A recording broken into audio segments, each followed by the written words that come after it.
السلام عليكم ورحمة الله وبركاته. وكم نجرتني فياك السنين وزنجر الحمد لله رب العالمين. بكم نجرتني نجين يا ربي سنرة تابو جتشهر فيديو حارة كوسني كبر في إنجراء الناس قومنا كتفو أكمل تكو جنو سني كبر في دجالي ساعتين مو صلاة أكل لورين أكمل تكو جنو سني كبر في أسبوع كنا نتم شالينا برباعي سني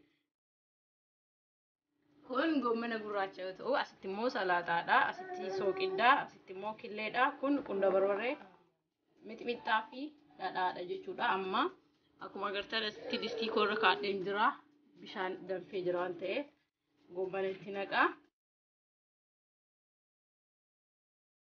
Gommana eegatti naqeetti qadaadee geesseen booda killeelleen danfisnaa. Killee lama na barbaachisa. Bishaan killees danfee jira. Keessuma kaaya. Wangoon sinigarsiisa. Hayyee kun goommanni akkuma agartan kana mudhuqaa jira, bilchaataa jira jechuudha.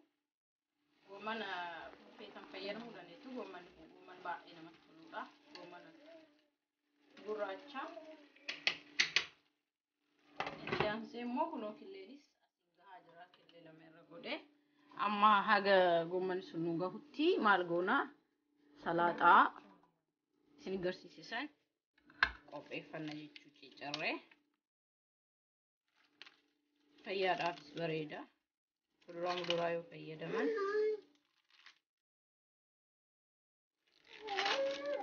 haguma fedha keessanii.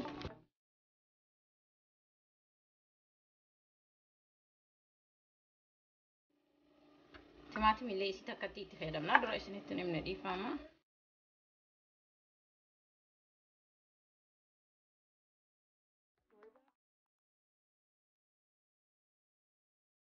Salaaticha eega kana qopheessinee qunda barbareedha keessinee irra firfirsinaa. Sooqiddas keessinee tumaa itti goona.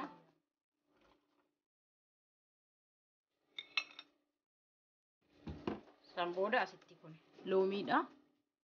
Loomii bishaan isaa Achettoodha. Kun acettoo namni hin beekne hin jiru hin jedhu. Acettoolee ishima kana xiqqeessinee qadaadumisi. Achi booda immoo ooyila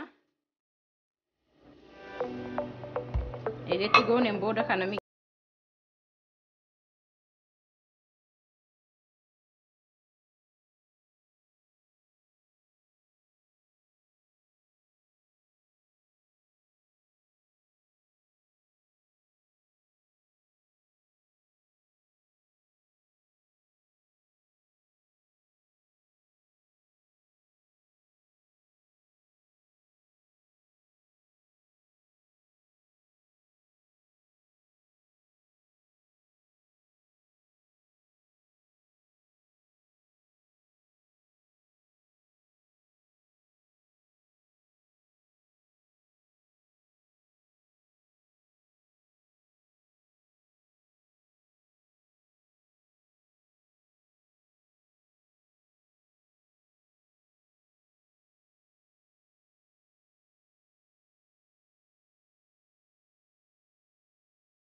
Akkuma agartan kana adda baasnee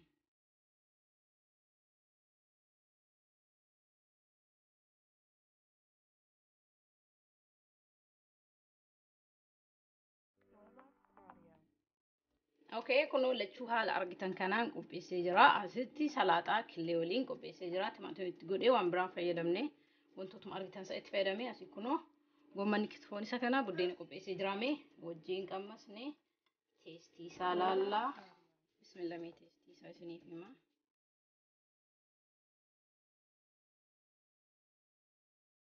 Waaw, nyaata ajaa'ibaati. Maashaallah, maashaallah. Nyaata kana hojjetatanii nyaatanii akka irraa gammadan abdii qabaa. Yaalaa mana keessanii hojjetadhaa wantootuma naannoo keenya argaman irraa qophaa'aa waan baay'ee salphaa ta'e tokkodha. Fayyaa keenyaafis waan baay'ee nu fayyaduudha. Nyaadhaa hojjetadhaa ittiin bohaaraa isiniin jecha YouTube kana like, share, subscribe gochuun jajjabeessaa. Hanga qophii biraatiin walitti deemnutti. Assalaamu alaikum wa rahmatullahi wa barakaatuh.